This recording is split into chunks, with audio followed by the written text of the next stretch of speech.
ትሁትና ናቲ እንግዲህ ተናነቁ። ይኸውም እንግዲህ አለሜ ስለ ቤቲ እህት ያደረገችውን ቤተሰብ ስትጠየቅ አዎ ፈጽሜዋለሁ አድርጌዋለሁ ስትል በጣም ተናደረች። አባባና አለሜ ደግሞ ደንግጠው እነሱን መመልከት ጀመሩ። በሚያሳዝኑ ትሁት ከእንግዲህ ወዲያ ለምንም ለእውነትና ለሀቅ ከጎን ጎን እሆናለሁ። ቤቲ በጣም ተበድላለች። ቤቲ ከባድና የማይ ልብ ሰበራ ደርሶባታል። ስለዚህ ይህንን ነገር እናትህ ትፈጽመዋለች ብዬ ፈጽሞ አላመንኩም ነበር። ግን ራስ ወዳድነትን አትምረጥ። ቢያንስ አንተን ብትሆን የእውነተኛውን ነገር ተከትለህ ፍትህ መገኘት አለበት። አለሜ እናትህ ናት። በእርግጥ ግን ቤቲ ላይ የደረሰው ነገር አሳዛኝ ነገር፣ ከባድ ነገር። እኔም ቢሆን ሴት ነኝ። መደፈርንና ብዙ ነገርን አሳልፌያለሁ። ሴት ነኝ እስከ ጊዜው ደግሞ እስከ ዘላለም ቤቲ መውለድ እንደማትችል አድርገው መተዋት፣ እንዲሁም ወንጀለኛውን ከእስር ቤት አስወጥተው ወደ ውጭ ሀገር መስደድ ማለት ከፍተኛ ስህተት፣ አደገኛ ስህተት ነው እናት የፈጸመችው ስትለው፣ እንዴት አለሜ ከርተሽ ከቤቲ ጎን ትሆኛለሽ? እናቴ እኮ እነሱ እኮ ገለው አሰቃይተዋታል። ያን ሁሉ አይተሻል በአይንሽ እንዳሳበዷትና ሊገሏትን በመርፌ እንዳሰቡ አይተሻታል ሲላት፣ አንቺ ያን ሁሉ ነገር አይተሽ አልተሰማሽም? ያን ሁላ ህመም ምንም አልመሰለሽም ሲላት፣ ምንድን ነው አንቺ ግን አላማሽ ሲላት፣ በአንድ ጊዜ ተገልብጠሽ ለቤቲ አዛኝን መልካም ሴት ለመሆን ያደረገች ሲላት፣ ትሁት አለች። ቤቲ በገንዘብ ደለለችሽ እንዴ አላት። እሱም እኔ ነግሬያለሁ፣ ድሮም ቢሆን እኔ ትሁት ከእውነተኛነትና ከፍትህ ጎን ነው የምሰለፈው። የራሴን ህይወት መኖር አቅቶኝ ከዚህም በፊት በና አባባ ቤት ምን እንዳደረኩና ዛሬ አባባ እፎይ ብለው ለመኖር ፍትህን ያገኙት በእኔ ትግል ነው። ያችን ቲና የምትባል ከቤታቸው መንቅሬ አውጥቼላቸው፣ አሁንም በዚህ ቤት ውስጥ ስመጣ ደግሞ በእርግጥ በሰዓቱ ምን እንደሆነ ባላቅም እናት ስትሰቃይ አይቼ እንዴት በዚህን ደረጃ ያሰቃዩታል? ያደረገችው ጥፋት ካለ ለምን አይነግሯትም? በማለት ከእናት ጎን ሁኜ ቁሜ ለዚህ አብቅቻታለሁ። እናት ግን ምክንያቱም መጀመሪያ እናትህ ያደረገችውን ድርጊት እኔ አላቅም ነበር። ለምን ምግብ ተከለከለች? ለምን በክፍል ተዘጋኝ? ለምን እንደታብድ ያደረጓት? ለምንስ እንደዚህ ያሰቃዩታል? ለምንስ ሽንት ቤት ትከለከላለች? እያልኩኝ እኔ ለእውነተኝነት ቁሜ አሁን አንተም እናትህን ተቀብራለች የተባለችውን እናትን እንድታገኛት አድርጌያለሁ። አሁን ደግሞ ቤቲ አለሜ ይህን አድርገኛለች ብላ ከመጣች ደግሞ አሁንም ቢሆን እኔ ለፍትህ ነው የምሆነው። እንዴ ሌላ የሚባል ነገር የለህም እንዴ አለም። አይመስለኝም። አንቺ አሁን ገባለ ገንዘብ ስለሆነች ቤቲ ገንዘብ እየሰጠችሽ ይሆናል። እኔ ለገንዘብ ብዬ በፍጹም ለገንዘብ ቢሆን ኑሮ የምሰራው ደሞዜ በቂ ነው ለቤተሰቦች እናለኝ። የማይሆን ነገር አታስብ። አንተና አባዬ ምን ሆናችሁ የታወራችሁት? አለሜንስ ብትወዷትና ብታከብሯት ይህን ስተት ስትሰራ ወንጀሏን ልትደብቁላት ነው እንዴ? የእጇን ማገኘት እኮ አለባት አለች። እኔ ትሁት ግን አለሜ ጋር እንዴት አድርጌ ከዛ ቤት እንዳወጣሁ ረሳኸው? ለአለሜ እኮ ብዙ ነገር ሁኛለሁ። እኔ ስንት ዋጋ ከፍያለሁኝ። ይህን ትረሳዋለህ አለችው። ምን አይነት ጨካኝ አረመኔ ቤተሰቦች እንደሆኑ አታውቅም? ቤተሰቦችህን ወንጀለኛ ደግሞ ደብቃችሁ እስከ መቼ ነው? ቤቲ ደግሞ ተጎድታ እንደዚህ ብላ ፍትህ ሳታገኝ ስትቀር ዝም ስምል እንዳይመስልህ አለችው።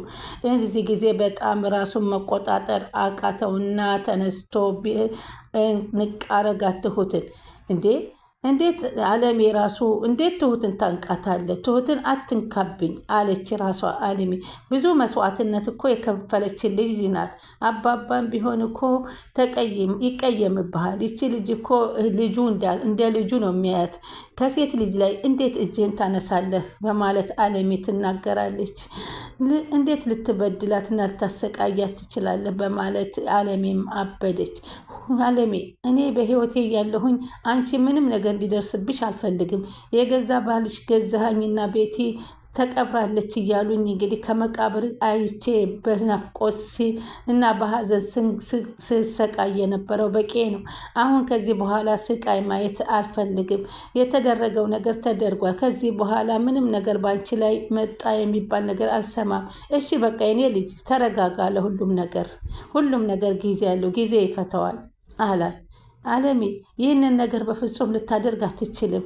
ብታደርግም ደግሞ ሕግ ይጠይቃት እንጂ አንቺ ምንድነሽ ብሎ ደግሞ አባዬ ትሁትን ይጠይቃታል። አባዬ መውደድ እንደዚህ ነው? ፍቅር እንደዚህ ነው? አንተ እኮ ነህ ከፍትህና ከበደለኞች ጎን ሁኝ እያልክ የነበረው። ጥፋተኛ ከስህተቱ ይታረም፣ ቅጣቱን ያገኝ እያልክ እኮ ይቅርታ እንዲለም ክፉ ሰዎችን ወደ ጥሩ መንገድ እንዲሄዱ ስታግዘኝና ስትመክረኝ የነበርከው እኮ አንተ ነህ።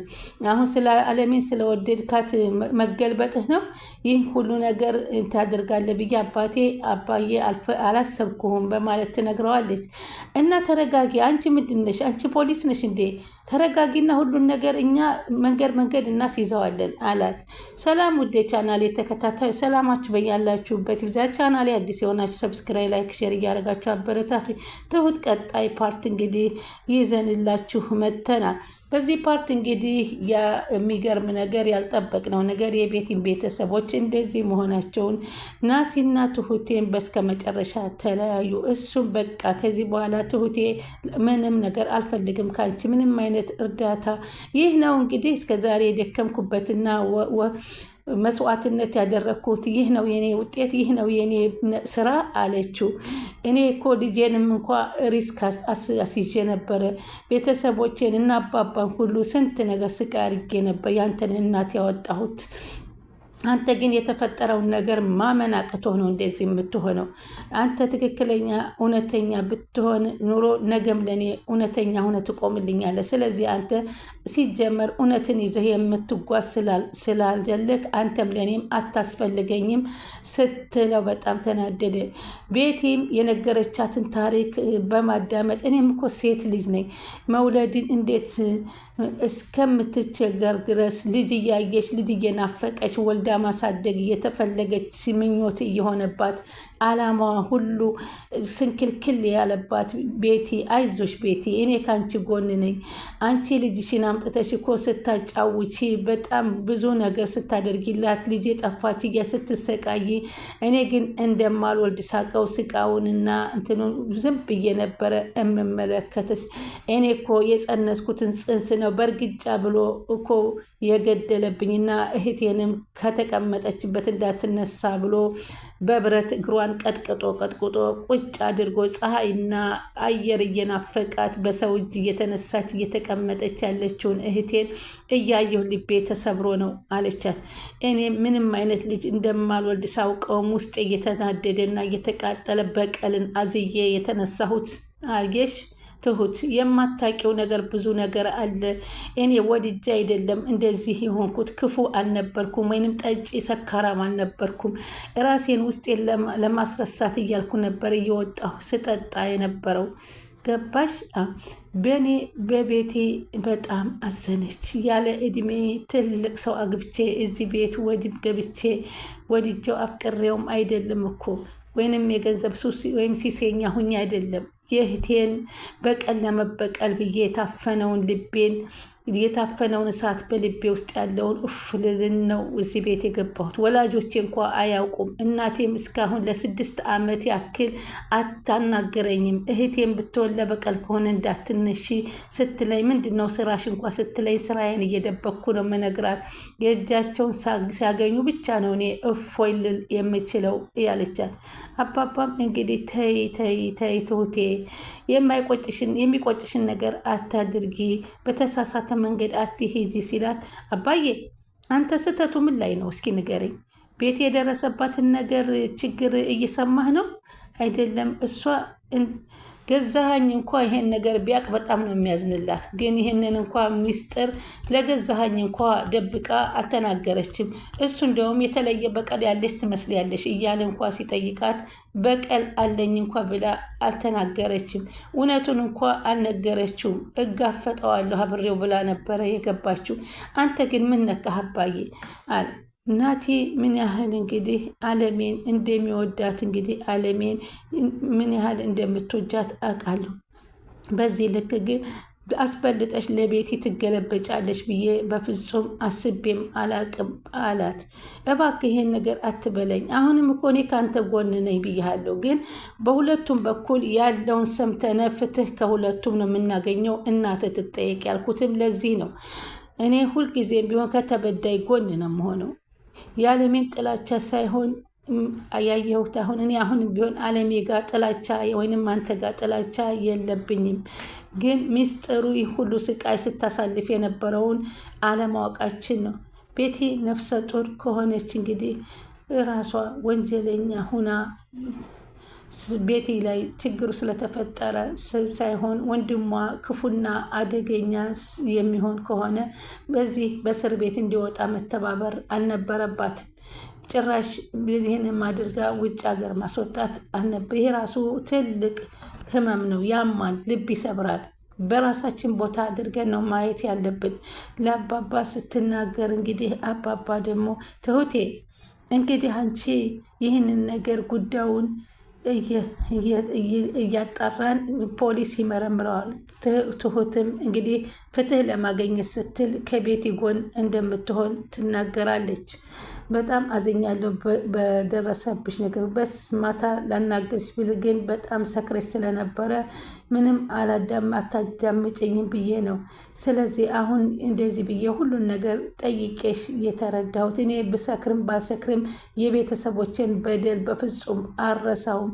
እኔ የምሰክረው ወድጄ አይደለም፣ ጭንቀቴና ማስበውን ነገር እንዲረሳ ስል እንደሆነ ተረዳሽ ትሁት እንጂ እህቴ እንደዛ ተቀምጣ እግሯ ተሰብስቦ እኔ ሴሰኛና ወይንም ጠጭና ሰካራም ለመሆን ፈልጌ አይደለም። ይህንን ነገር እስካሁን እህቴ ጠጭ መሆኔን እንኳ አሁን ያየችኝ። ቤቢ ጓደኛዋ አይቶ ሂዶ እህትሽ በጣም ጠጥታለች ሰክራለች ሲላት እህቴ እኮ በእኔ ምክንያት ነው እንዲህም እኮ ነው በማለት እሷም ልቧ አዝኗል። እንዲሁም እስከዛሬ እንድታየኝ አልፈለግኩም ነበር። ሁሉም ነገር ግን ለመልካም ነው ብዬ የተቀበልኩት። ትሁት ብታምኒም ባታምኒም እኮ እኔ ጋር ያለው እውነት ይሄ ነው። በእርግጥ እሺ ከጎንሽ ነኝ ስትላት አሁን ማን ሞት እንዴት ነው አንቺ ከጎን የምኮኝኝ? የፍቅረኛሽን እናት እኮ አይኔ የፍቅረኛ እናትን ብትሆን ፍትህ ካለበት ጎን ነው የምሆነው። አሁንም ላግዝሽ ከጎንሽ አለሁኝ አለቻት። በምን እንደምታግዥኝ እኔ የጠላቴ ቤተሰቦችን ልትጋቢ እያሰብሽ ነው እንዴ እንደዚህ የምትይ ስትላት ምንም ቢሆን መቼም ቢሆን አንቺ እኔን ታግዥኛለሽ አይመስለኝ። በፍጹም እኔ ለእውነተኝነት ነው። አንቺ እኮ ቢያንስም እንኳ ልጄንም ወደ ሀገሯ እንድትሄድልኝና አለሜ ከታሰረችበት ወጥታ ከናቲ ጋር እንድትገናኝ እኮ መልካም ስራ የሰራሽውን ደግሞ ልረሳልሽ አልችልም። ምክንያቱም በአንቺ ጥረት ነው እነሱም ሊገናኙ የቻሉት። ልጄም ወደ ነበረችበት ቤተሰቧ የሄደችው ሁሉም ነገር መልሲት የምትረጅኝ ሁኔታ ይመጣ ይሆናል። በዚህም በዛም እንግዲህ እውነታውን ለመቀበል የግድ ላግዝሽ ይገባል በማለት ትነግራታለች። ቤቲም ደግሞ እሺ ስካሯ ከለቀቀላት በኋላ ጠዋት ወደ እህቷ ሂዳ እንግዲህ እህቷን እየሞከረች እያለች እህትሽ እየሄድሽ ከሆነ ሂጂና ወደ እህትሽ፣ በኋላ ግን ተመልሰሽ መተሽ በስነ ስርዓት ላናግርሽ ይፈልጋለሁ፣ ሁሉን ነገር ከጎንሽ እሆናለሁ በማለት ተሰነባብታት እሷም ወደ እህቷም ይሄ ችግር እኮ ሲፈጠር ህፃን ልጅ አልነበርኩም ቤቲ፣ ሁሉን ነገር አውቃለሁኝ። እስከ መቼ ነው እናቴስ ጋራ እንደዚህ ሁናችሁ የምትቀጥሉት? እናቴን እድሜ ልካችሁን ተለያይታችሁ መቆየት የለባችሁም። በጣም ያሳዝናል። ስለዚህ የሚሰራሽን ደግሞ በትክክል ብትነግሪኝ ደስ ይለኛል ስትል ሄዊ እሱን አንድ ቀን እነግርሻለሁ፣ አሁን አትፈታተኝ፣ ዝም በይ፣ የሚሄድበት ቦታ አለኝ አለቻት። እሺ መሄድ ትችያለሽ፣ ግን ንገሪ፣ ከዚህ በላይ እንድጨነቅ አታድርጊኝ። እኔ ምልሽ ግን ይሄ ካጠገብሽ ያለው ሊምንሽ ነው ስትላት፣ የቤት አከራዩ ሊምንሽ ስትላት፣ ጓደኛዬ ነው አለቻት። እሺ ጥሩ፣ ለማንኛውም አይዞሽ፣ ካጠገብሽ እሱ ካለልሽ ምናልባት አሁንም አንቺን በቀሏን ታቆም እያለች ነው። ስለዚህ በቀል ለሰው ልጅ ጥሩ አይደለም፣ ከፈጣሪ ማገኘት ነው እያለች ነው። ይህን ነገር የሚለኝ ሰው አልፈልግም፣ አታስቆሙኝ ነበር ያለችው። እንግዲህ ቻናሉን ሰብስክራይብ እያደረጉ ቀጣዩን አብረን እንከታተላለን።